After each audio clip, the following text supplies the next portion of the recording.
Well, greetings, everyone.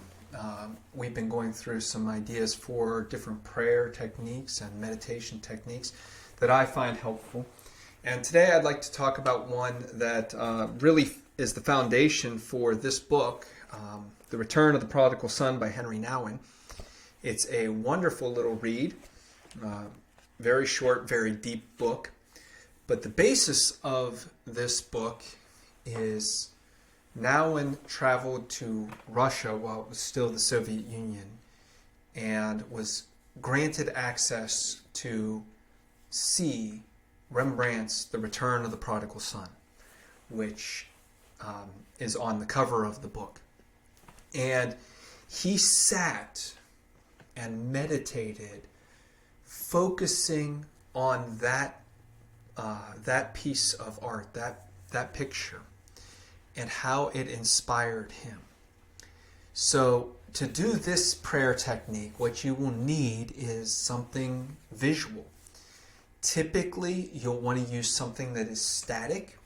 It is possible to go out and do landscapes, actually go out into the woods to meditate on this, but that's generally speaking a different technique, and so we might cover that some other time. But for today, you want to grab a picture. You'll see over my shoulder here, there is a icon. This comes from a Greek monastery.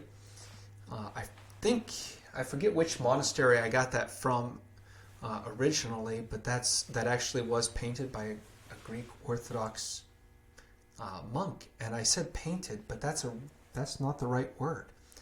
Technically, we say that is written.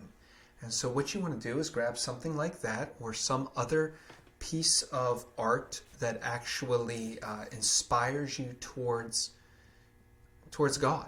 So not just something you find beautiful, but something that can relate you to God.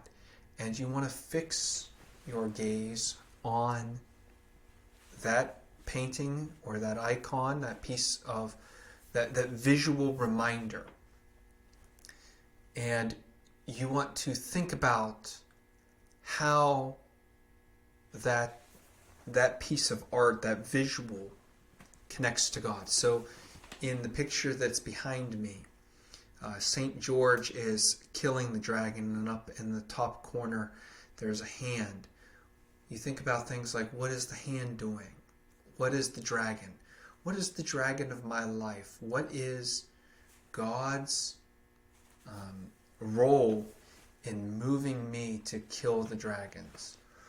What is St. George's face expressing? How does my face look? All of these questions that begin to unravel in our minds. With Henry Nouwen's book, with The Return of the Prodigal Son, one of the things that he focused intently on was the Father's hands and how they're oversized and how those hands reached out and touched him. If you are focusing on a visual, a different type of visual, you might have different questions or thoughts that work through your mind. I've done this exercise before with things like large keys, a large key on a key ring. And what does that key mean? What is it unlocking? What is it locking? Who owns the key? What does the key tell you? And the whole time you're trying to get that concept to match up with God. So in something like a key and meditating on it, you're going to say, what doors am I unlocking? What doors am I leaving locked? What keys have I handed over to God? In what ways have I not handed the keys over? What would that key feel like?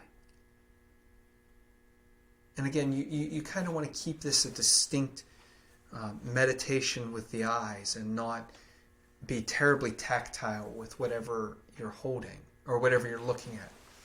You want to keep it just, this is my eyes doing the work of connecting me to God, but seriously and slowly taking in the whole picture, taking in the whole object, the focus of meditation, and saying, how is this relating me back to God? So if I was going to practice this, I would probably do something like this, where I turned my chair so that I can have a visual. And for me, I'd have to move the cross. But to look at it, and to look at that visual.